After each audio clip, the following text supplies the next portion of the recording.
آج کل ان کا بیانیہ چل رہا ہے جناب، وہ عمران خان کے بیٹوں کو لے کر، وہ کامران شاہ صاحب نے سوال، اور آگے مہر بخاری جیسی، اور یہ جو ضمیر فروش ارشاد بھٹی، جتنے بھی یہ لفافہ صحافی بیٹھے ہیں، وہاں ایک بات بڑے واشگاف انداز میں کرتے ہیں کہ جناب وہ لیڈ نہیں کریں گے، کیونکہ یہاں کوئی لیڈر اپنے بچوں کو نہیں مروانا چاہتا، قوم کے بچوں کو سامنے، بے غیرت کے بچوں، کبھی تم یہ کہتے ہو کہ جناب اگر وہ آتے ہیں وہ احتجاج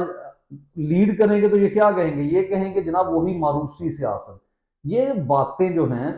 حالانکہ یہ اچھی باتیں ایسی، لیکن ان کی اگر کوئی لاجک ہو، لیکن یہ لوگ وہ کمپنی کے ٹاؤٹس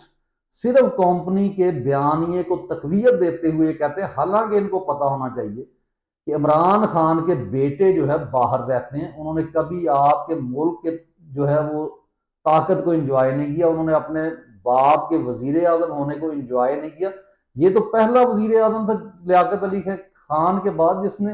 سیاست کو عبادت سمجھتے ہوئے کیا، تو اس نے بجائے وہاں کچھ کمانے کی، اس نے تو اس قوم کو دیا، کوشش کی، اس نے کوئی چھٹی نہیں کی، اس نے عیاشیاں نہیں کی، وہ امریکہ میں جا کر بھی عام جگہ پہ رہا، ہوٹلوں میں پیسے نہیں اڑائے۔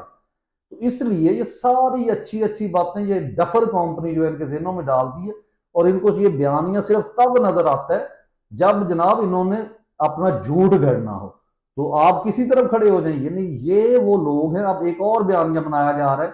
کہ جناب شہباز شریف، نواز شریف انوالو ہے اس میں، بڑے بڑے ہمارے اچھے صحافی بھی اس بات کرتے ہوئے نظر آ رہے ہیں۔